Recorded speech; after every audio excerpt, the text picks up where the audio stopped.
I grew up in a farmer's family in a very poor village in China. When did you get the name Calvin? I don't know which is the popular English name. So the only thing I did was to look up an English name list and, Okay. reading from the letter A to letter B to letter C See. to find, to see which one you like.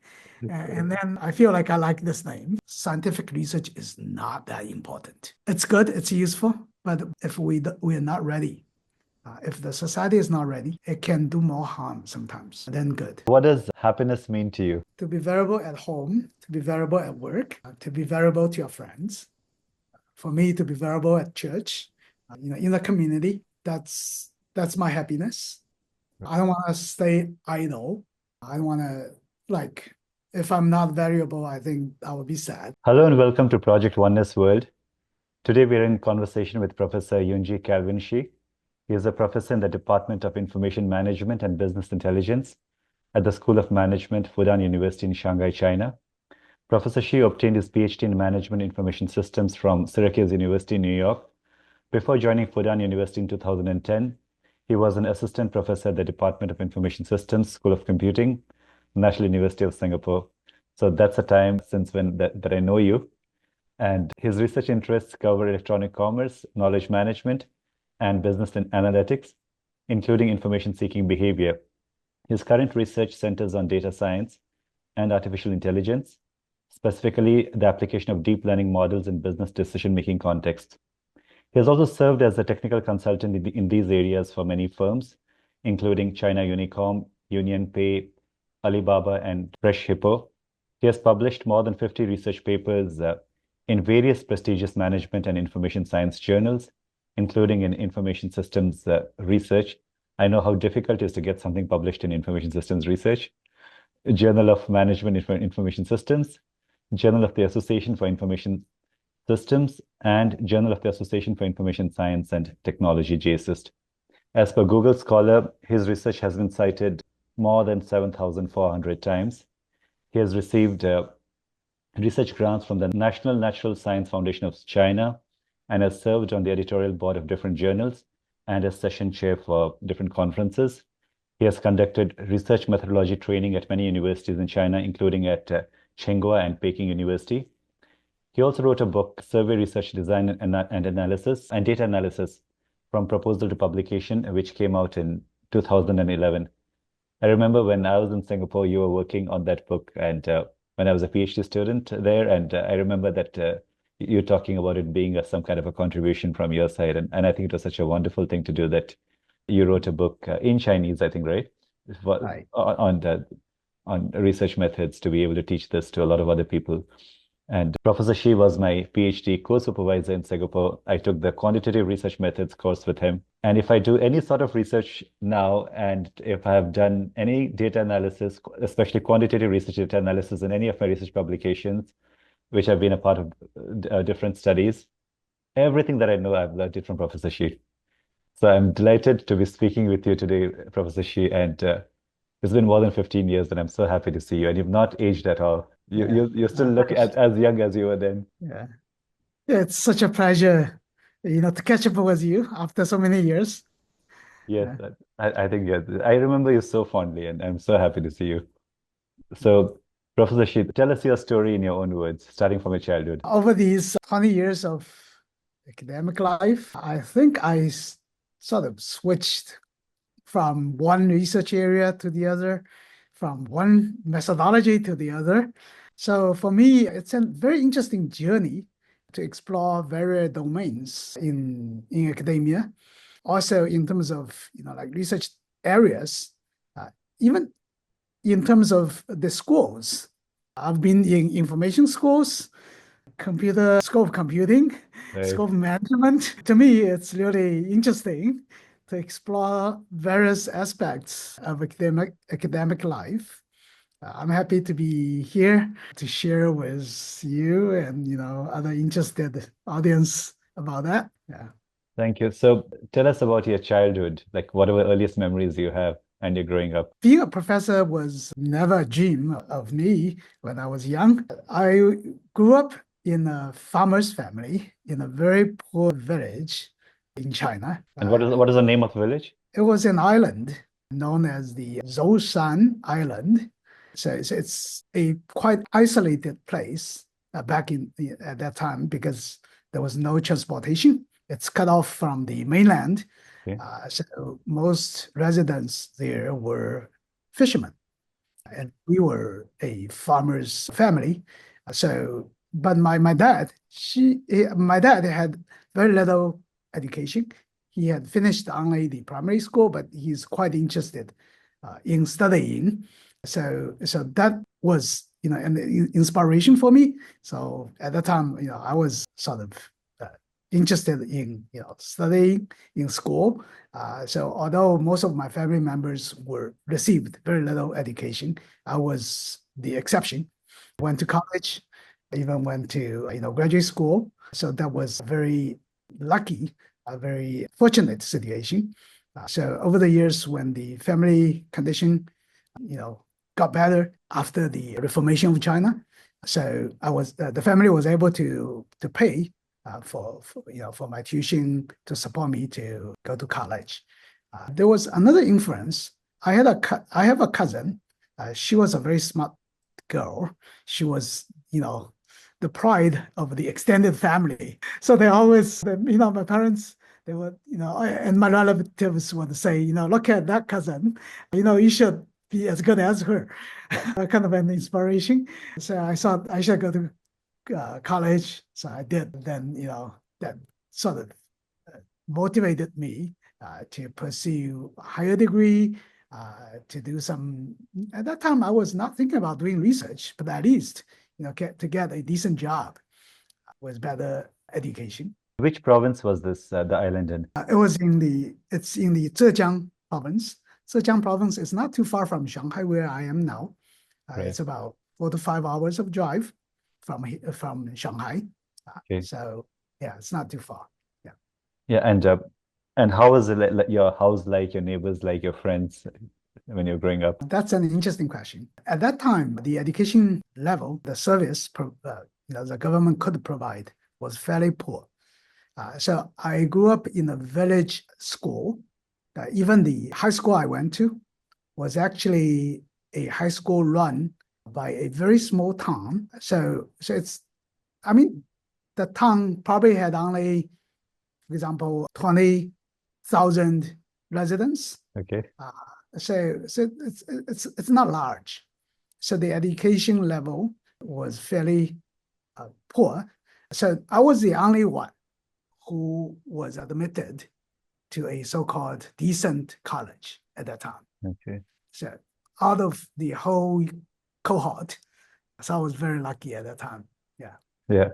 And so most of my classmates now, they are, doing their own small business. Some of them became high school teachers, but at that time, being admitted by a teachers, educational school was a dream. So right. nobody even imagined to leave the island. Okay. So how many siblings did you have? I have 2 sisters. Okay. Yeah, they're older than me. Yeah. But unfortunately, because of all the life demand, they couldn't receive better education. So one of them received only primary school education, and the other one received only secondary school. Not even high school. So, Right. yeah, But they both of them must be really proud of you. I think they are. They are, right? Yeah. And I'm very grateful for the support from the whole family. Without their effort, I would probably be a farmer now. No, I can imagine because I'm the youngest too, and I have older sisters, so I can imagine the kind of support and nurturing you've got from older sisters. Yeah. Right. And what led to your career as a leader in the information science and information management field now? I don't know if I'm a leader. You are a leader, at least to me, and I mean, clearly from your CV and to a lot of other people, I'm sure. Yeah, but my career started at Syracuse University, where I got my PhD. It was an interesting experience.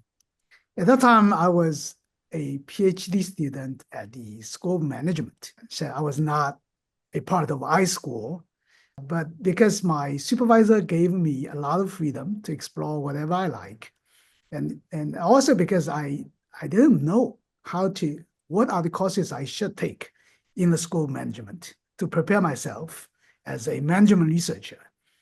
So I sort of followed my own interest, and I liked to program. So I went to School of Information Science at Syracuse University, and then I joined a research lab there. So they sort of recruited me as an assistant to write Java program. And so I'm interested in information retrieval, search engine design. That was a time when Google was not there yet. Yeah. So I was so fascinated by the work that they were doing, by information retrieval. So I embarked a research topic, how to design search engine. Okay. My PhD thesis, it was, I would say, looking back, it was a mistake. Why do you think it was a mistake? I'm a student from the school management. I should be doing some management research, Okay. managerial research, but instead I was doing some technical research, in the area of information retrieval. So that brought me into the field of information science. And then I was recruited by the National University of Singapore after I graduated. So again, that was a very interesting arrangement. I consider myself still as an MIS, Management Information Systems graduate. Yeah. Yet NES, as you know, the IS department In is the School of Computing. is in School of Computing. Right. So we got to, mingle with a group of computer scientists. So that sort of given me a reason to continue some of the technical research, information science research there. Otherwise, I would probably be doing managerial research only. Right? So at that time, but still, and me, we were influenced by the research methodology of the management school. Right. Just basically behavioral research. At that time, econometric research was not that popular. So behavioral research was a dominating paradigm at that time. So we picked up behavioral research with a focus on information behavior, Yeah. human information behavior at that time. So that continued, that circumstance allowed me to continue my research information science. So yeah, but as time goes by, I also started a lot of topics related to e-commerce, which is considered, the core topic at that time in school management in any managerial schools. So I was doing research both in the area of information behavior and in the area of e-commerce. Yeah. Which is kind of balancing both the information science and the management fields in some ways. Yeah. But when I moved back to China, Right. in 2010, I continued my research in the area of e-commerce. But a few years later, 5 years later, 5 to 7 years later, I realized that technical research is important. So I switched my research area again from behavioral research to design science.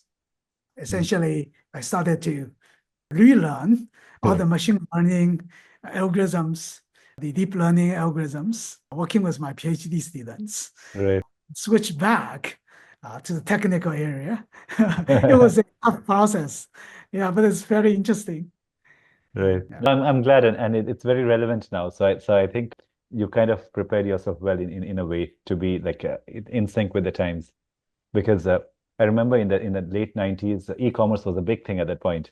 Like everyone would talk about e-commerce and e-government and everything EE at that point. So Right. so I think at that time it was timely. So I think moving to machine learning and some of these areas now it is in some ways timely.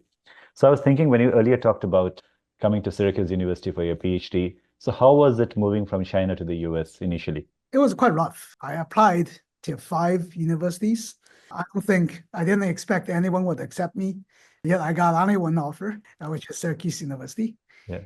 So as many foreign students, especially for those who are not, English is not their mother tongue, as a non-native speaker, to me, it was very hard to catch up, especially in the first year. I didn't get what the professor said in the class. Okay. So I had to go back and read the textbook, read the paper, and even when I read the textbook, read the paper, I didn't get what it mean. I know every word, but I just don't. The whole sentence just didn't make Makes sense sense. to me. So it was a very rough startup. But I think as time goes by, you start to pick up the language, Right. and then it's get better. Yeah. Yeah, and when did you get the name Calvin? Well, did you always have it, or were you Yunjie like growing up first? Well, many students at that time, when we went abroad, we would give ourselves a English name. Right. So to me, I don't know which is the popular English name. So the only thing I did was to look up an English name list, and Okay. reading from the letter A to letter B to letter C See. to find to see which one you like, and then I feel like I like this name. Okay. So I just picked that name. And then when I went to US, I realized that there were very few Calvin. Okay. Probably not an English name. Yeah, I don't know the origin of that name, but yeah, so it's interesting. So you did not look beyond the letter C. You thought, okay, I'm happy with C now. Yeah, I'm happy with letter C. letter And I C. think for it's just time consuming. For a name that sounds okay, I'll just use it. No, it's a very nice name, and yeah, I was just curious as to how you got it initially. Yeah, And yeah. But I'm happy now because Kelvin happened to be a name. There's another guy, John Kelvin, okay, uh, a famous theologian. That is his last name, and I use it as my first name, so I'm happy with that. yeah, no, it's nice, and I think even in research papers and citations, I think the YC within brackets, I think it shows up quite well everywhere, so it makes it quite unique, Yeah. right, what you have. So what have been some of the most significant steps and turning points in your career? Well, the time when I first graduated, when I started to work for National University of Singapore, I think that was a turning point Okay. because I was not trained, well, not properly trained in managerial research. So once I started to work, I spent a lot of time to basically to relearn what I should have learned in the graduate school, particularly about the research methodology and so on, and the series. I relearned all the managerial series, the psychological series, Right. and also the behavioral research methodology. So the time when we worked together, Yeah, I actually self-studied self-study. the methodology and then passed it on to you and other students. So that again was a rough startup for me. I can still remember at that time, I spent a lot of time in the library. I read almost every methodology book in the library just to prepare myself for the teaching. Because my first assignment was to teach research methodology, Right. which I myself was not good at. No, no, I think it always works that way because I remember when I was doing the PhD, I took various statistics course, whatever I could find. Some courses I took formally, some I audited, some I sat into, and so I think there's always you feel that there's so much to learn and you're not adequate enough somehow. Yeah. So but I think what you gave, like some of the initial papers, I remember I did a paper on 3G adoption in your class. I think it was with a few students, and that paper on 3G adoption is still kind of quite highly cited even now, which was a classwork done for your class. That, Oh, yeah. and Yeah, that yeah. was I was so happy with my collaboration with the students. In fact, in the research methodology course, we have produced so many papers, and quite a few of them are well cited now. are well Yeah. cited, right? And so that paper, I feel, and some of the other papers after that, are good templates of how to write a quantitative research paper, especially survey research. So in terms of even if you do all those steps properly, it's then good to like produce a good paper based on those processes that are there. Yeah. So it's Looking back, yeah, that very rough startup also motivated me to write the methodology course because I studied it from scratch all by myself. And I think if I had studied it in the graduate school, I probably wouldn't have that kind of deep understanding right. of the methodology. So that motivated me to write a book, although it's in Chinese. But do you plan to translate that book in English and other languages? I know it's Mm, it's old now, but still like I think it's still very relevant. If I have time, I would do it.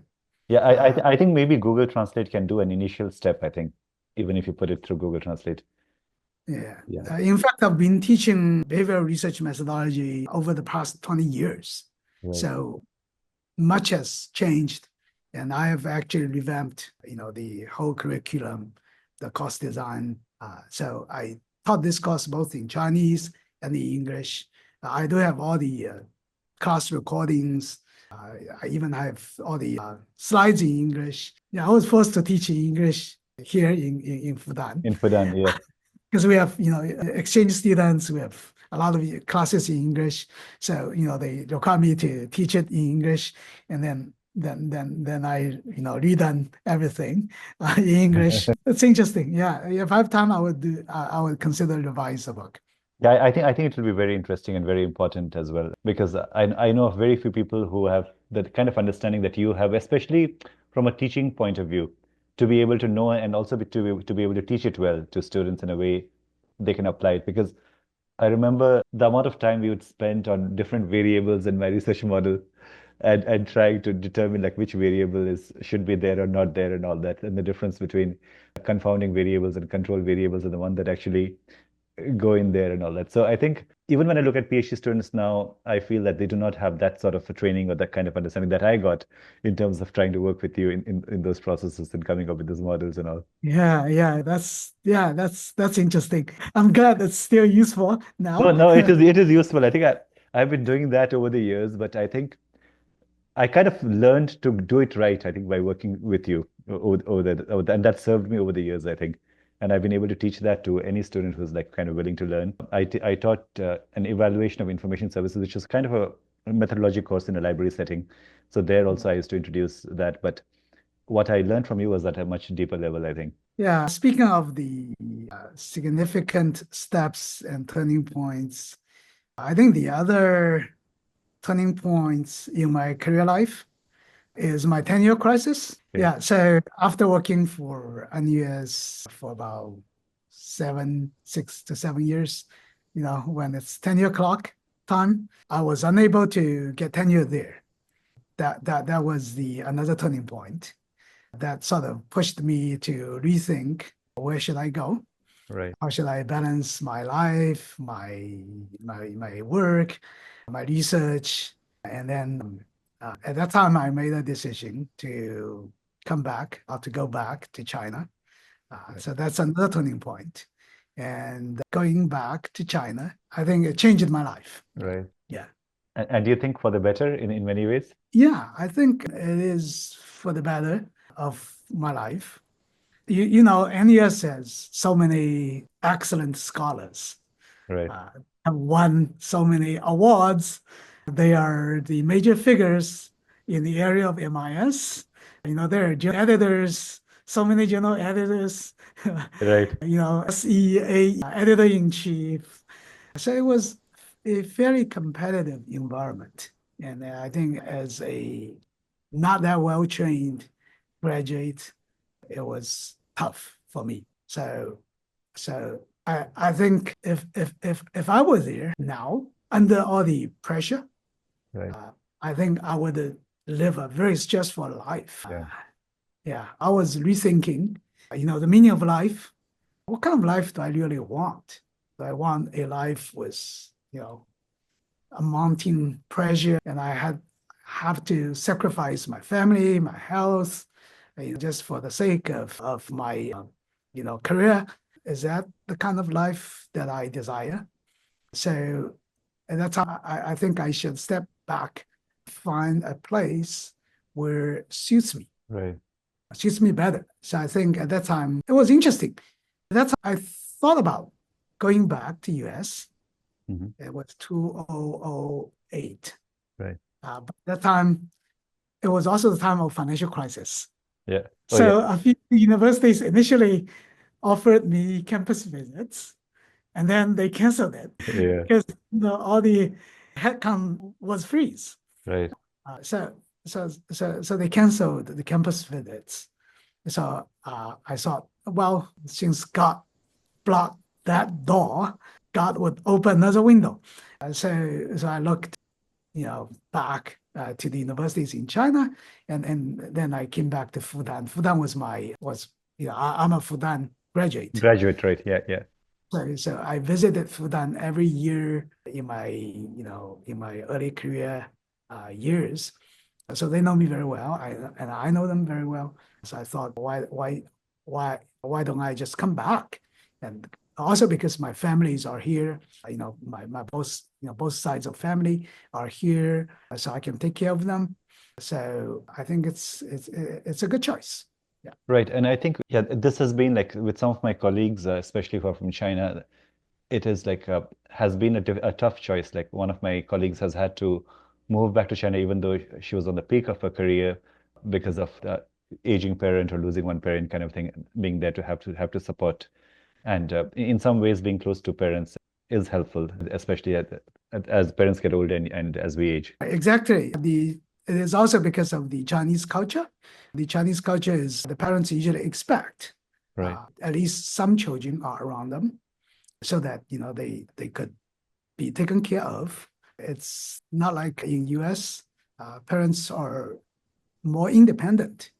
Right. But I don't know. I think in the East Asia culture, parents are more dependent on the children. There's this social obligation here. So I think it's good to come back. No, and I feel that's also because in the US and in some of the other countries, there's social security, right, for the older age.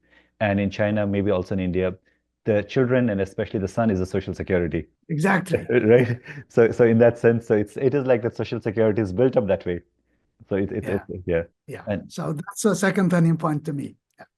going back. Okay, so what is the role of serendipity and other contextual factors in the turning points within your professional journey? Like how much of it happened by chance? Yeah, I think one thing, as I mentioned, one of them is the financial crisis in 2008, which sort of pushed me back to China.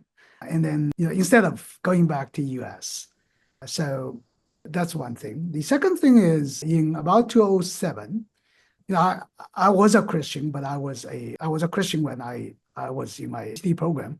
I became a believer, but I was very much a nominal Christian.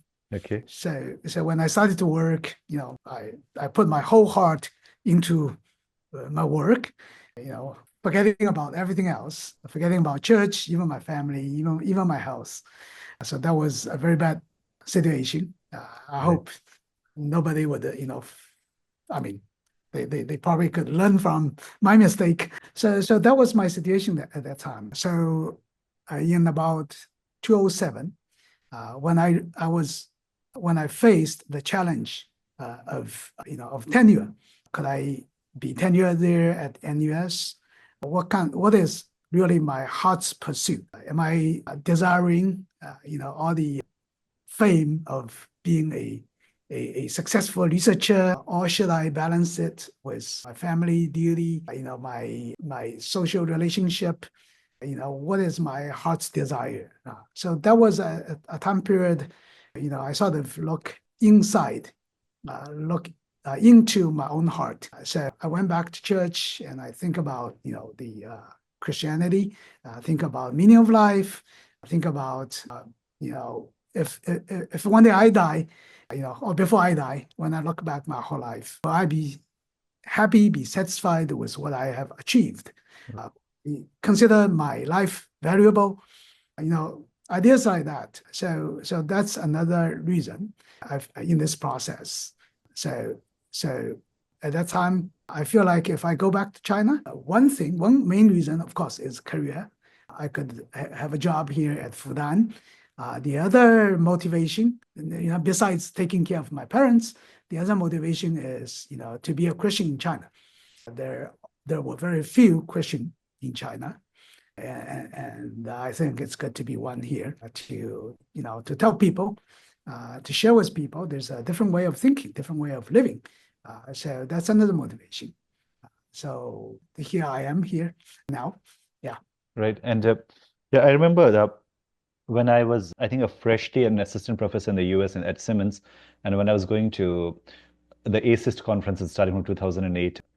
So in one of the, I think I met you at one of the ASIST annual meetings, I think. A6, A6 or I6 early on, I think, in a few, yeah, that we met briefly.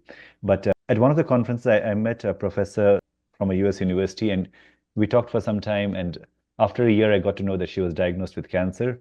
And then she passed away, and there was an obituary saying that she published these many papers and that she was cited in these journals and this and that. And I was like, that's it. Like you go aspire for all these things, and then all you get is a little paragraph in an email or something, right? Exactly, exactly. I mean, I appreciate people's achievement, in job. Yeah. We publish paper, we hope they're useful to the society, but we know life is more than that, more Life is than more, that. yeah, Yeah, more than citation count, more than number of publications, all of that. So I think what you're thinking about that balancing of everything, right? Because we have to live a whole life. You cannot be living a secluded, one-sided life and postpone the rest of the life for the future, right. right? Yeah. So I think, and you feel that when you were starting off as assistant professor, you were not able to balance that well overall initially. No, initially, I don't think I was well prepared to be an assistant professor. I was not well trained. My PhD program, I mean, it's not my teacher's fault, not my professor's fault, not my school's fault. It was just because of my ignorance. I was not very sure which course to take, how to prepare myself to be a researcher. So I would say, as a PhD student, I was a failure. So I would say, I mean, even though I was a failure as a PhD student, so there was still a chance to catch up. Right. So that's why, when in my assistant professor time in that period, that was why I had to work so hard to catch up. So I don't know. I think if Professor Calvin Xu would consider himself a failure, I would think we need more failures in the world in the sense to make like people like you because you were like so well regarded when I was doing a PhD and everybody was like, and to be able to train under you or learn anything from you any at point in time, I think it was so important and so good for any PhD student at that point. And and I remember your doors were like your door was always open during the day. So you were not like shut off and you were always approachable to teaching and sharing what you knew and all that. So so I think I don't know, there was something right about you all the time. So it was of course a process of preparing you to where you had to go, but I would not consider you a failure at all at any point. I think it was all the churning to get you to where you had to get to. Well, yeah, I'm glad you think so. So yeah, I think it's important to open the door for students. I'm still doing it nowadays. So I'm very happy with working with my PhD students all the time. That's wonderful. This is part of my meaning of life here. No, it is. And I also remember one thing, like when I had the PhD, the paper that we published in JSIS based on my PhD work, and when I got that paper ready for publication, and then at that point in time, I sent it to you for review, and the way you edited that paper, and it's kind of close to what it's the published form now, and I was so impressed with the way you were able to like look at things that are unnecessary and just focus on things which really matter and make it like really succinct and hitting. I think that probably helped it publish get accepted because I remember I was so surprised that it got accepted with minor changes or very little changes. I think it went almost very smoothly in a journal like JSist. I remember I cut down from 100 plus pages to only like 60, 46, Yeah, I 50 think pages. yeah, something pages and like getting rid of all the things which doesn't really matter and it focusing on what matters. So I think all of those are like really important skills and especially like for me, I was just fresh off like just finishing a PhD, but I think those are the things which I learned like over everything that I learned has been very valuable for me, like what to keep, what to cut, and what matters and all of that. So and how would you describe the information science field now, its history, and your role within the field? Well, I'm not 100% information science researcher. So I'm a half-hearted, sorry. So you can describe the other fields as well at the Yeah, same. yeah, yeah. So in my view, I think the information science, high schools have gone through the stage of library science to a stage of information resource management, information retrieval, and now with with larger models, it will come to a very new, very different stage So the whole area is evolving so fast. Right. It poses challenge to schools and researchers because we find it so hard to adapt, to catch up. Frankly speaking, I learn larger language model all from my PhD students. It's hard. So, but there's one thing that computer scientists that they don't do. They focus on the advancement of technology, yet the humanity side is not their focus. So I think there's an increasing importance of humanity research in this area. That is, we shall study how to make the technology, larger language model, and so on to better help human beings, because larger language model is a black box. So how can we make it better fit humanity? It's large language model is smart, it's powerful, but will that do more good than bad to Right. humanity? That's still a question. And when it becomes a black box, this kind of misuse becomes even more uncheckable than the traditional information retrieval technologies like search engine. So, Yeah. so that's where information science to me can fit in. I'm personally doing a project now, agent negotiation. So we use reinforcement learning to design negotiation agent. But when one agent is so smart, it can even, outsmart human beings.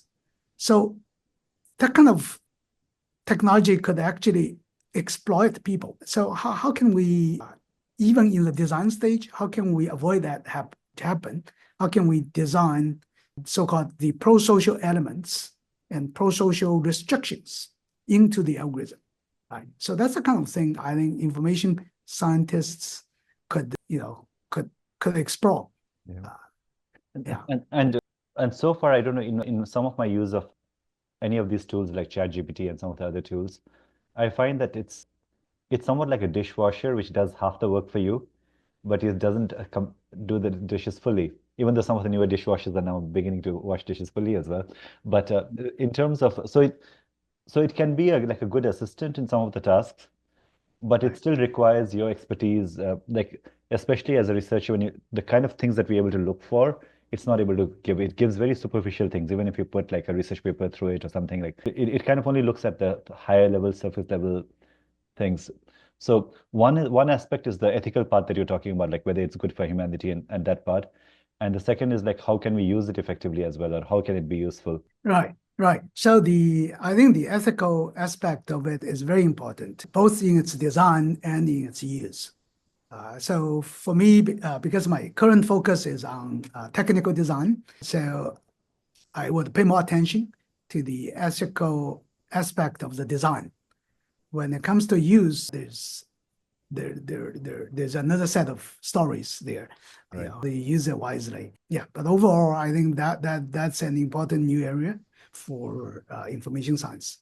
No, it is, I think, and even and how it's going to impact jobs as well. I think that's a big thing too. Like a lot of the jobs, like even client side web programming and all that, those kinds of jobs are under threat now because you can do any sort of JavaScript or any Python code and all that. It'll just write for you or explain code and all that. Sure. That's very important. Right. So, yeah. So, who are some of the people who have influenced your work? In the early stage, when I was at the National University of Singapore, Yeah. I think my colleagues have had a lot of influence on me because they set they set examples. They're good researchers, Right. so they're my examples to follow. They worked very hard. They're smart, Yeah. they're diligent. So they also taught me quite a lot. So I sort of realized that I need to learn from them. Yeah. In fact, I think many of my research skills learn from them. So the other person, I would just say it's when I came back to China. Yeah. This Chinese scholar, Professor Chan, is a well-known scholar in China. And once I was there, in his seminar, and he offered a very simple division, way to divide the IS research. Now, he divided IS research into two categories. One is so-called the make research. Make research means how do you make, a software, IT system, and so on. Now we call it design science. Right. The other category, he called it the use category. How do people use technology acceptance model, all the econometrics, Right. econometric study of how IT create value for companies in e-commerce and so on and so forth. He would classify them as use. So this make or use paradigm division was very inspiring to me. At that time, I was thinking most of my research fell into the use category. I studied how people use technology, how could they better use technology, how could technology be designed in a way better for them to use, right? But I don't make any technology. I don't design anything.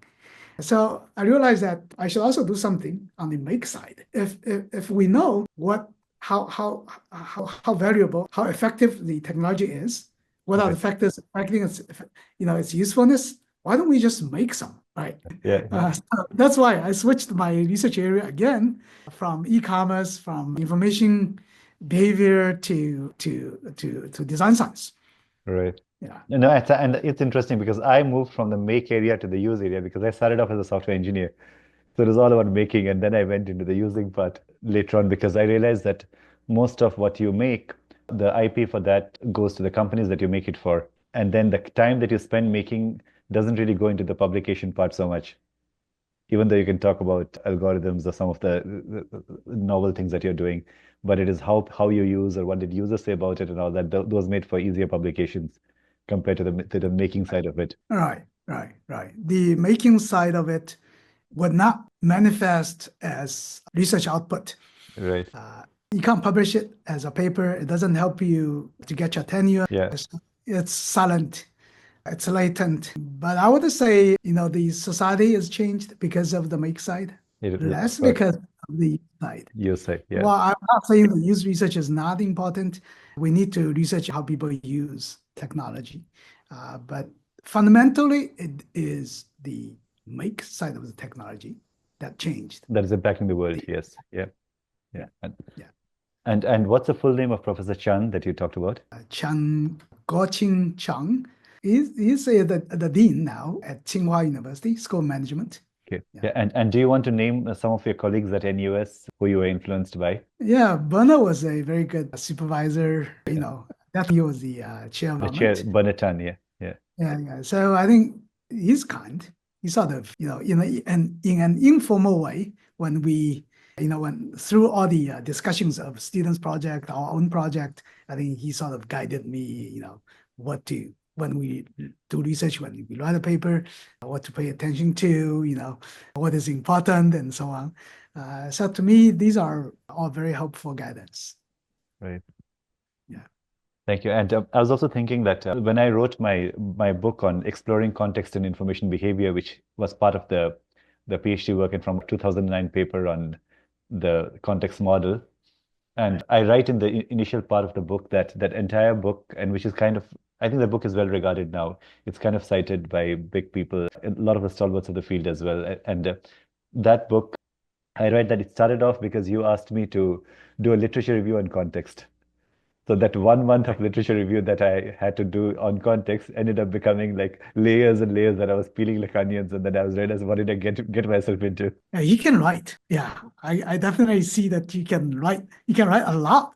No. So I think, but it was because of that one task that you gave me. I think that of doing the literature review, which ended up like shaping my area in that sense on context. Yeah. So Yeah, that was exceptional. I mean, many students are not good at writing reviews, and they had a hard time to collect all the literature. And I see you can do it so fast. no, thank you. And so any other things like books or incidents that really influenced you or shaped you? I think not a whole lot of them. Overall, incidents. Oh yeah, there's once at NUS, I submitted a paper to the transaction on information systems. Right. No, what was it? It T was T O the T O I S. yeah, TOIS. Yeah. Yeah, and that paper was rejected. No, that paper was, I received a major revision. Sorry. I received a major revision and I decided not to revise it.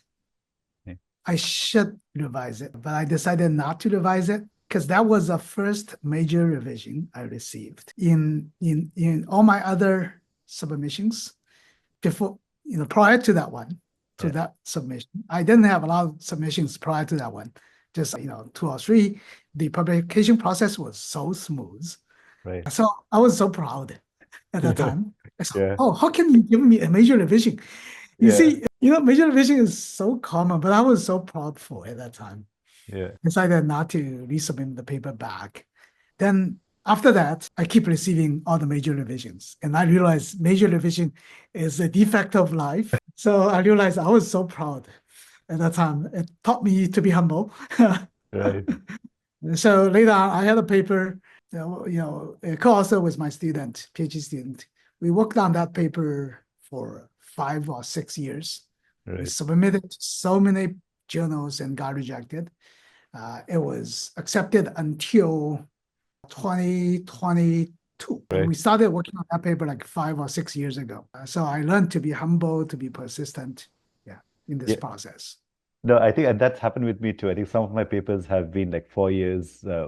Like 4 years is like kind of an easy period in terms of the process. And one paper which started off as during NUS and which was kind of a theories paper on the various models of information seeking behavior.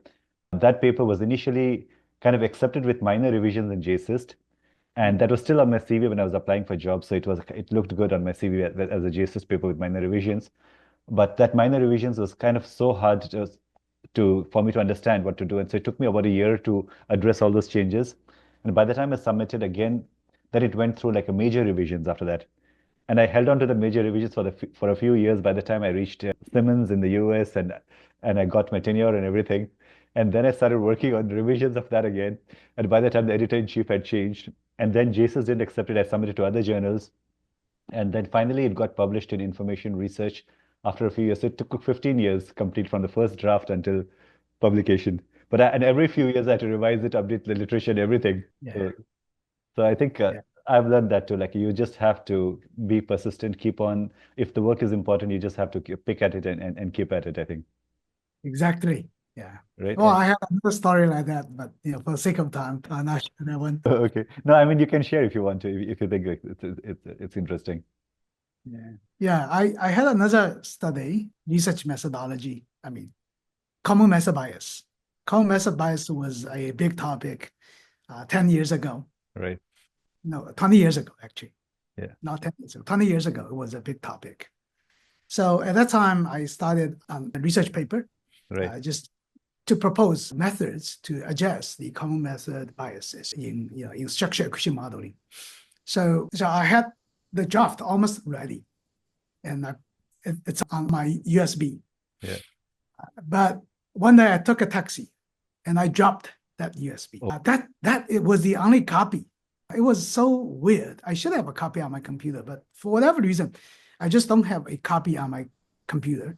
And I only had this copy on my USB, and I dropped the USB. I was so sad. I said, I'm gonna never do this kind of research again. And so until 10 years later, there's another student who's interested in that topic. I said, I had all the literature there. If you want to read it, I even had an earlier draft, a very rough draft there. Okay. If you think you can rebuild, the recent literature, and you want to do a topic on that, you can try. And she tried. Right.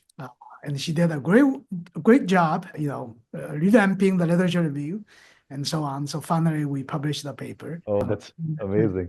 Yeah. Yeah. Bias. How do we readjust? How do we adjust common method bias? What are the procedure remedies? What are the methods, statistical methods we should use, and so on. Yeah. So and that must have been very satisfying, like to have that. Yeah, but that paper took from the beginning to the end. It took like 15, 16 years, Yeah. like your case. Like you, yeah. No, I think, and the other part is like, do you also have data that you gathered, which never made it to a publication or final analysis and writing and all that? Oh, that are quite a few cases. Quite a few cases, right? Yeah. For various reasons. Sometimes we find out that the data is flawed, and we think that we could publish it, but with a flawed data or quality is bad. Even if we could, try to find a way to so-called cook the data, to repackage the paper, to revise the model, to get it published. But I think it's not worth the effort. So I would Right. rather drop. Yeah, it happened. Yeah, so that's happened with me as well in quite a few studies. Like in terms of the data is gathered, everything's there, and for some reason or the other, the work doesn't get completed, and after a while, it gets too old. Yeah, So yeah, happens. I would say that's a natural death of a project if the data quality is bad. right, yeah. No, no, no, that's true. And one of the papers, I think what you had told me was ways to evaluate the construct validity of survey questions. Like before you do the pilot study, that you can just take it, give it to four people, like take each question and ask people to like sort them into categories. Right. Yes, and I wrote a paper based on that, and that paper has also gotten quite well cited. The just the that just evaluating construct validity. So I think you should definitely write the methodology book because I feel a lot of people need that in terms of guidance for methodology, like how to do it well. So what are your key skills that you have developed that have helped you over the years, I think? Key skills. Well, I don't think I'm a good writer, but I think one thing I do learn as an important skill is to write in a very clear way. I think I can write much better than I did before. The ones I worked with another professor from John Hopkins University, and we worked on a draft, and he, I think my student and I we worked together.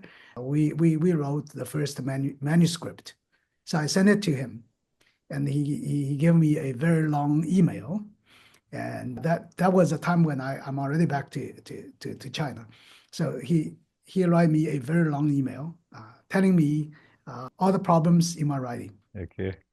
Okay, very interesting. So I learned quite a lot from him. I realized that, yeah, even I think my writing skill is okay, but actually it's not that good. So I tried to follow all the rules that he gave me, and I appreciate people that are so friends, co-authors. They're very candid. They're very frank to give me advice. And I'm not a native speaker, so I understand there's a long way to go to write well in English and to write well in research papers. No, and I think it's also different people looking at writing in different ways. Like for instance, I think there are papers about how most academic writing is bad writing, right? In terms of they're not easy to read papers and people kind of make it difficult to understand. But the kind of edits that you did in our JSS paper, I thought made it very easy to understand, even though some of the technical parts of it as well. And when I came across the writings of Brenda Derwin and some of the other researchers like that, I think that was so refreshing because it was easy to understand. You could relate right away. And that's what I try to do now in terms of not make sure academic writing is like academic writing, that it can be different. Like it doesn't have to be academic and boring in the way it's written. Yeah, exactly. That's one advantage of being a non-native speaker, because I think I always ask myself, I'm not good in English. If people like me can understand it, probably that's good. That's easy to read enough. If people like me, other non-native speakers, if they cannot read, if I use all the fancy words, probably that's even harder. I mean, academic writing is functional. Right. We are not writing novels or Yeah. poem. Yeah. So better to make it simple, straightforward. Yeah. Yeah, I think simple and straightforward is important, just so that people can get it, right? Basically. And so I'm actually surprised that you did not get tenure at NUS because I think you were very much one of the most hardworking people I knew from my professors there, and you were so dedicated and even your publication. So I think it must have been, of course, of number of factors in terms of what they look at it in your process or whatever the criteria was. But from me, you are kind of an epitome of discipline, I think, in terms of doing the work and doing work that matters, I think. So my question to you is like, what has been your discipline to be so productive in research? Sorry. What has been your discipline to be so productive in your research? Well, I sort of require myself to publish 2 papers a year. Okay. That's a personal goal. There are various reasons. The external force, of course, is the requirement from the university I am, Fudan University or NUS. At NUS, we have all the peer pressure there. So for sure you have to publish. Right. Back in Fudan, frankly speaking, the peer pressure is not that high here, but there is still a so-called KPI. But I do want to keep publishing because I don't want to set back into a mode. Once I'm tenured, I can become, enjoy life. I can enjoy life and can relax. I don't want myself to stay in that mode.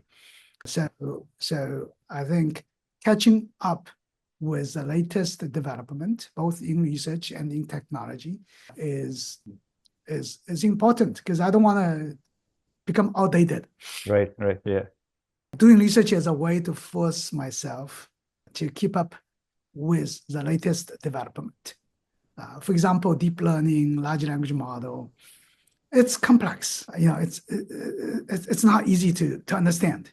Right. So at school management, we usually look at from from an outsider's view. We think, it's some mysterious black box, that can change the whole world. But what really is it? So I want to get some insider view. So that's my internal motivation. So through working with students, I want to at least to keep pace with the latest development. Right. No, I think that's important. And what are your methods in terms of writing or doing research? Like, what in a typical week, like what do you do to keep yourself productive? What do I do? We have regular meeting with my PhD students.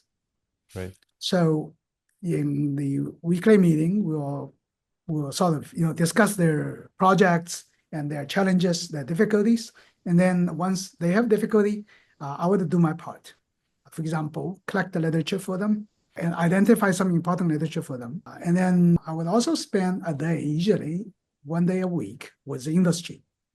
So serving as a consultant I served as a consultant for various companies, but I'm serving as a constant, a stable consultant for one startup. So in various projects that they started, I'm also involved. I supervise some of these workers there, employees there, to do machine learning, to handle large volumes of data, to make business decisions. So in this process, it also sort of keep myself involved, Right. in the industry, in the latest applications. And then what else do I do? Yeah, then the rest is teaching. Basically, I do these things.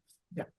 So, and do you have about some advice for new researchers as to what not to do? So many things not to do. Or what to do, whatever is easier, what to do or what not to do. Well, I would say one lessons I learned is I should be more focused. For example, I should be more focused. I remember in the early days we started research on trust. Yeah, that's one topic. Yeah. And the other one is information behavior. You worked with me on that. Yeah. So that was my early research topics. Now, when I started to do research on the topic of trust, after a few behavioral studies, I feel like there's nothing left to do. But in fact, the concept of trust can be extended to many other issues. For example, privacy, for example, on the technical side, trust computing, like the encryption technology, like later on the Bitcoins and all the related technology and so on. And now the trust related to, for nowadays, people study trust related to large language model. How can large language model be trusted? The opposite of trust is, for example, is hallucination, right? Large language model has hallucinate. So how do you, from the technical side, how do you prevent that? So trust that topic, based on that concept, there are a lot of other things can be done. Yet, in my earlier few years, after I've done a few papers on trust, I feel like I'm dried up in this area. So compared to other researchers, for example, one of them is your classmate, Shihan. Do you still remember Shihan? Shihan, I think, yeah. Yeah. She focused on privacy research. And like in the last 20 years, she does only one thing, privacy research. So she's more established in that area. So I think I shall learn from her. So for a researcher in the early career, I think to persist in one area, dig deeper, dig wider is good. Is good. Like in my case, I switched from behavior to technical, from technical to behavior. I switched around. Oh, in the broad domain of information behavior, in the broader domain of e-commerce and manager research, but there's a lack of focus. Yep. So that's the hard lesson I learned. So I think this is interesting because when I came from NUS to Simmons, I had like 5, 6 different phrases written for my research area. And one of the things which the then Dean, Michelle Clunan, she advised me is that that's too many to list, and that I should find like just 1 or 2 things to write as my research area. And because she is an expert in preservation, so she had like one area. So then I went back and so I didn't know what my area was. So what I did was I took all my research papers, I took it to this word cloud software. So I took each paper, put it to word cloud, and I saw like what were the word clouds that were emerging for each paper. And then I found out that based on that, 2 kind of clear areas emerged. One was information behavior and one is knowledge management, even though there were lots of details and sub areas within each of them. So since then, I think, I don't know, last 15 years plus, I've just been writing information behavior and knowledge management as my areas, even though I do a whole lot of things within that. And so I think it helps in some ways to trying to have focus on just 1 or 2. Yeah, that's great. You see, you're more focused than I am. I think I got the early advice, which was good. I had not realized the importance of it until now when you were talking about it, like in terms of just having that just 1 or 2 areas Right. to list. Yeah. And what do you think have been your biggest successes? My biggest success so far, I think I'm quite balanced in terms of work and life. I'm happy with that. Besides being a professor, serving my duty about teaching, about research, I'm also a leader in a church. I'm leading a church. And through that, I could help people around me when they have life challenges. So to me, I think to be balanced doesn't mean to be, it's fairly busy, but it's balanced in a balanced way. I'm happy with that. No, I think that's wonderful. And I kind of identify with that because I try to balance multiple hobbies and things as well because I've learned that there's no point postponing things that make you happy for work because so it has to be at least it has to happen within the week, if not within the day. Like each week, whatever things are important to you, those need to be there overall. Yeah. And so what phases of your life have made you resilient? We talked a little about it, but maybe you can expand more. Like what were the hardest and challenging times that required you to be your strongest and not break down under pressure? Challenges. Yeah, like 5 years ago, Yeah. almost 10 years ago, I got a big grant from the China National Science Foundation. To apply for that grant, I formed a team of 5 to 6 professors and a bunch of PhD students. Because it's a large grant, we needed a team. And then we got the grant. It was lucky. Yeah. And then I realized that most professors in school management, we're not like engineering schools. We work on whatever topic that we are interested. And so although the grant has a topic, but everyone is working on a different topic. Okay. Topics that are not related to the grant. So at the end of the day, as one of the major grants we got, we had to report we were evaluated, we were criticized by the panel, the grant authority. So in the last few years of that grant, I was so stressed up. I couldn't sleep. Well. I got very few hours of sleep every day. Just want to catch up, just want to publish as many as I can, to satisfy the requirement, to look good. So that was a very tough challenge. for me. So the life lesson that I learned is don't take a bite too big. Right. Sometimes as a researcher, I mean, as anyone who work for a company or for a university, we need to, and I need to have a very objective evaluation of my capacity, my team's capacity, and I was so easily persuaded, tempted by those, larger grants, good name, so easily tempted, and that led me into a very challenging situation. Although finally, the grant is over, it's completed, the result is okay, but that almost killed me. No, and it's interesting because I do not have a lot of large grants to my name. I was just part of a large grant now as part of a team, but I have always realized that some of the work that I do doesn't require big money. I'm okay with a few $1,000s in terms of the kind of paying survey participants and things like that. And I always feel that when people give you money, right? And because I come from a business family, so kind of understand money from that point of view, with that anybody who gives you money to do something, they kind of feel they can control your life after that because you have to they kind of tie you down, right? And now that they've given you money, you have to report to them every now and then, and whether you did what you did with over there. So in a way, we are kind of becoming like a slave in some ways until that grant period is on. Right. Right. So people talk about getting grant as kind of achievement, but I think it's the beginning of work in some ways until you're tied down until that grant gets done for that whole period. So are you very willing to tie yourself down or not? I think that's also a question when you're applying for large grants. Yeah, exactly.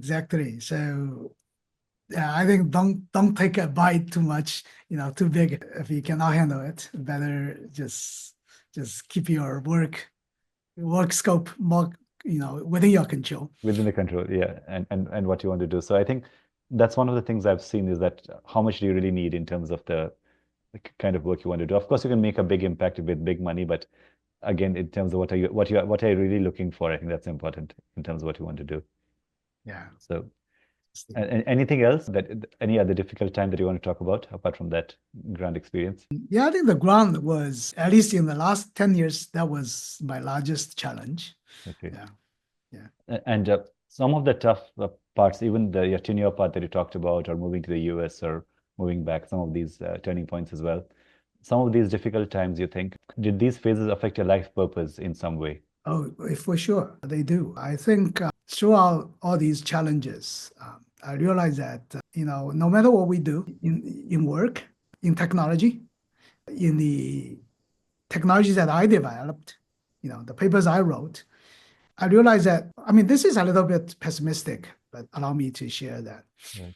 I realized that although we have done a lot, the society has done a lot to advance the technology, yet people's life do not necessarily get better. Yeah. We use technology, we use the advancement of science to create a more competitive environment for people. Now we are worried about large language model and aging technology to replace people's job, which would lead to large scale unemployment.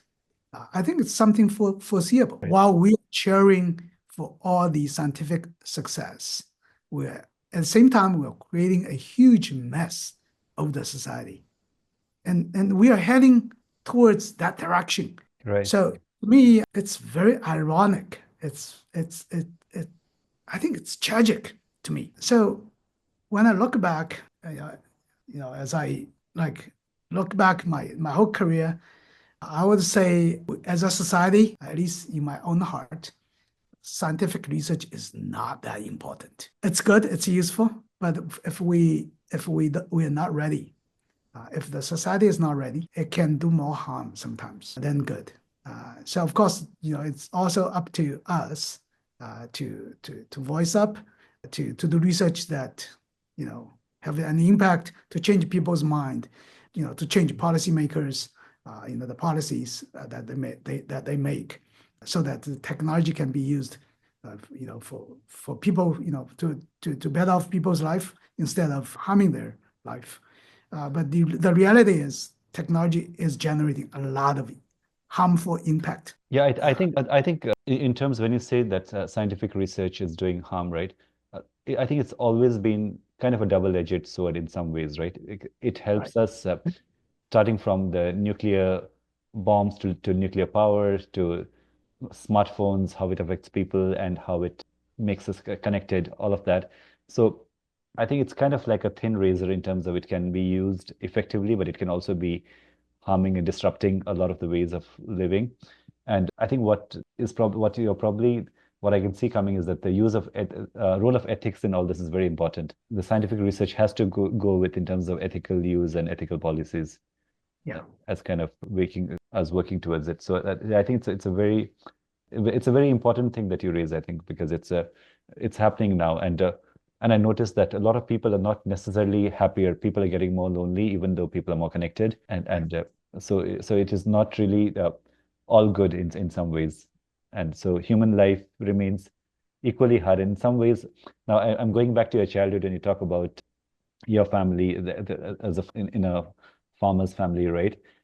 But maybe life wasn't all that bad if you think about it now. It was simpler. Yeah, it was poor, but it was happy. It was poorer, happy, right? So in some ways it was not more money or more advancement. It doesn't necessarily bring more happiness in some ways. Yeah, so that's why I think responsible research, or research on topics that emphasizes the social responsibility is an important direction. And for the rest of my years, I still have probably 10 years to go before I retire. I would, force myself to do more research in that direction. Oh, that's wonderful.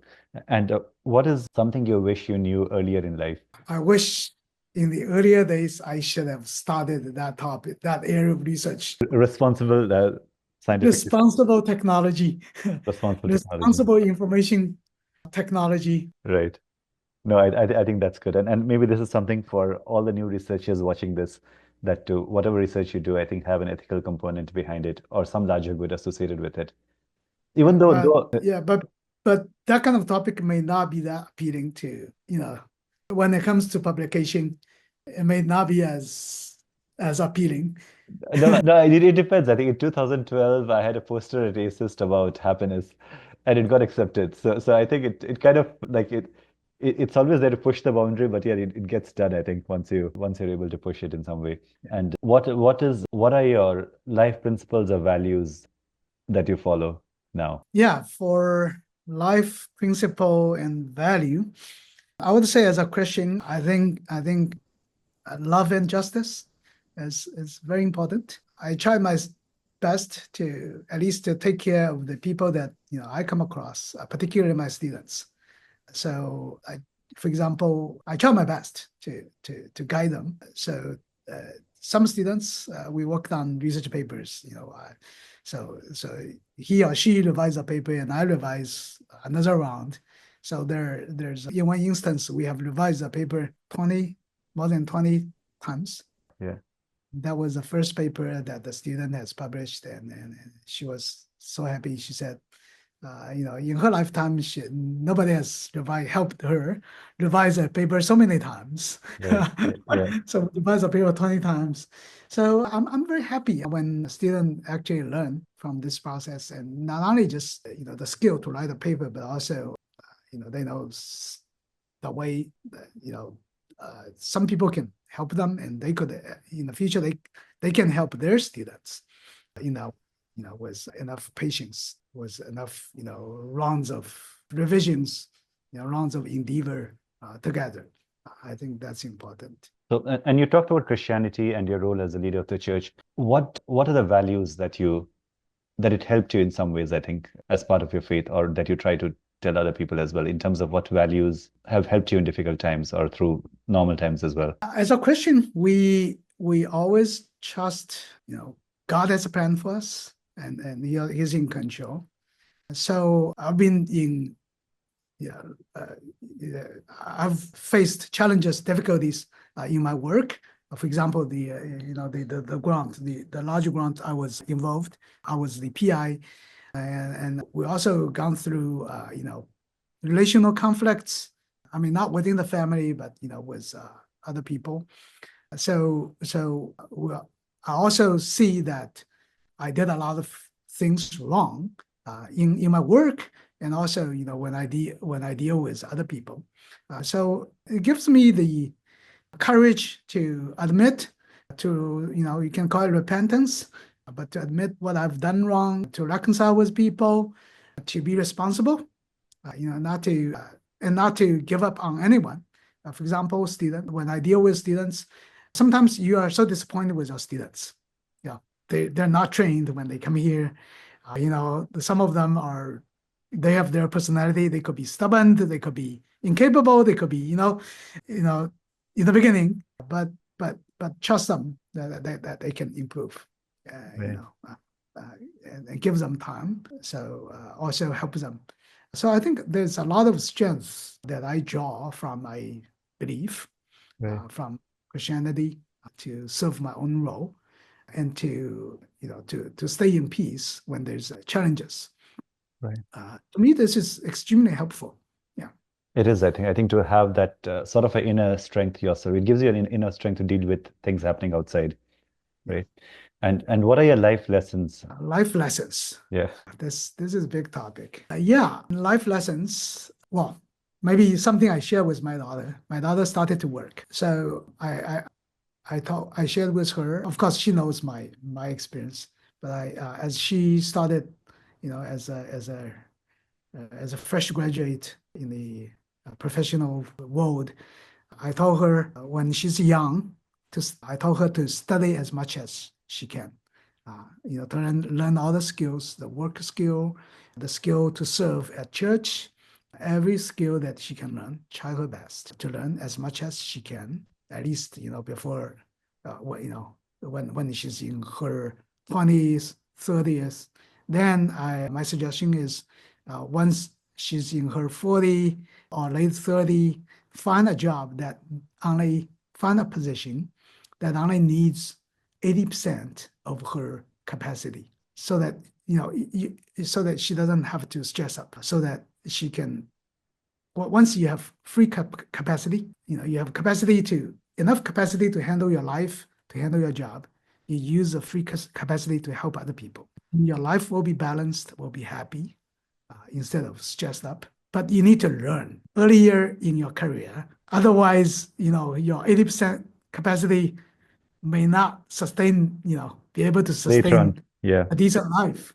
All right. But you work harder when you're young, you have accumulated enough skills to have a decent job, and then you don't aim too high, because it's easy to become ambitious. It's easy to aim one level higher, which will demand you 120% of your capacity. Yeah. And you just up there. Right. So when you have 100% capacity, you finally settle on a position which demands you only 80% of your capacity. So then you can have a balanced life. Yeah. No, and I'm so surprised in a way, and maybe not, maybe I shouldn't be surprised, because in some ways, like, we work together, like in NUS, and now in a lot of my thinking pattern and your thinking pattern seems to match, like, after all these years, in the sense that I don't want to take on any stress. I don't want to pass on any stress. So I don't mind working as hard as possible, but I want to do everything stress-free. So, and that's been my principle in terms of ways of working, because I think, and that's a skill, I think, because when people try to take on stress and work, I feel that whole work is useless, because when you're doing it as a stressful part, you're not spending your life effectively doing that work. And right, and that's something that because some people think that you have to be stressful in order to get good work done, and I think that's not important. You can do good work but just by doing work for work's sake without stress. Yeah, I would say in the early years, work harder to Right. prepare yourself. That is still necessary, but you don't want to live in that mode all along. Right? At a certain point of time, you want to have a balance, but like you cannot keep a balanced life all the time. There's a different focus in different stage of life. So you need to kind of plan it well. When you're young, try your best, Right. right? Aim high. When you're in your middle age or later stage of your life, you want yourself to be more balanced, to be easier, to pay attention to something other than work Right. other than your Yeah. achievement, or achievement at work. So yeah, No, that's good. And so what does happiness mean to you? I think I'm very happy now. Yeah, I'm very happy. I would say to be variable at home, to be variable at work, to be variable to your friends. For me, to be variable at church, in the community. That's my happiness. I don't want to stay idle. I don't want to like if I'm not variable, I think I would be sad. So there are different kinds of stress. To me, time-wise, I'm still stressful. I have a lot of duties, so I'm still stressful. But challenge-wise, there's nothing too hard to handle. Right. It is busy. Just So be, I'm okay with busy, yeah, yeah. but it's within my ability to deal with. So that's good. Yeah. And you talked about the importance of being available to work, to family, to the church, to different requirements, right? So how do you make yourself available to all the different people who are important to you? Block time. So my weekends are dedicated to church. For students, I have regular meeting with them. For outside the school, for companies, I've dedicated a day and only one day. Okay. One day and only one day. Everything Right. has to be squeezed in that day. If it's more than one day, then sorry. Right. Yeah. Yeah, yeah, I can't take it any more duty than that. So I tried my best to block my time, yeah, for different demands. No, I think that's amazing. And what are your goals now? My goal is I don't have a larger, a big goal for my job, for my work. I think the goal is to keep up with the latest development in research. Right. I don't think I'm able to be a leader in this area, but at least I want to keep up so that I my student they can also keep up with the latest development. So I don't like damage their career. If what I teach them is something outdated, I feel guilty. So I want to keep up with the latest development. That's my goal. Other than that, I don't want to be a leader, in the new technology and so on. Just to follow up, that's my goal. In my service in church, my goal is more to develop the next generation to be leaders. Yeah. So there's a lot of training to prepare. There's a lot of training to do. So that's my goal is to pass the leadership down to the next generation. So yeah, that's it. My family is doing very well. So Right. I'm so happy Yeah. and I don't have much burden there. Yeah. No, thank you. And what mentoring advice would you have for people who might follow your footsteps? I think I've given all my advice already. There's no extra advice. No extra advice. Yeah, I think balance. Yeah, if there's one word, I would say balance. Balance your work, balance your life, balance your spirituality, your soul. And then that's very important. Yeah. Often the problem we face is out of balance. Right. Yeah, particularly, when you look at your soul, your own mind, your soul, your spiritual world, you want it to be healthy so that you can handle the challenges from the environment. Right. And I think the biggest challenges I feel are about the mind now. When we talk about children and their achievements, rather than achievements, I think if we teach them to take care of their mind, then I think we're training them well in some ways. Right. Right. And so anything else that I didn't ask you that we should have touched upon or you want to talk about? Anything that you want to mention? No, I think we're all fine. We're all good. Yeah. Okay. Thank you, Professor Shi. I think this was wonderful and it was so wonderful catching up with you after like all these years. Thank you, Nar. And Nar, I don't know. I mean, I think to me, it's such a pleasure. So happy to catch up with you face to face again. Right. I was thinking about, just take it as a time that, we could social Yeah. so Yeah. No, it is like that. Yeah. many years. Yeah. My daughter is going to New York soon in September. Maybe when I visit her, I should stop by there. No, She, definitely. I think we should definitely meet in person if we are able to. That would be so nice. yeah, yeah. She was admitted to Columbia University Yeah. for graduate school. So the September I might go visit her. Oh, that we should definitely catch up if we can. Yeah, I think you should come plan a visit to Boston at that time. Yeah, maybe with your daughter. Yeah. Yeah. Thank you, Professor Shi. This is wonderful. So I'll stop the recording now.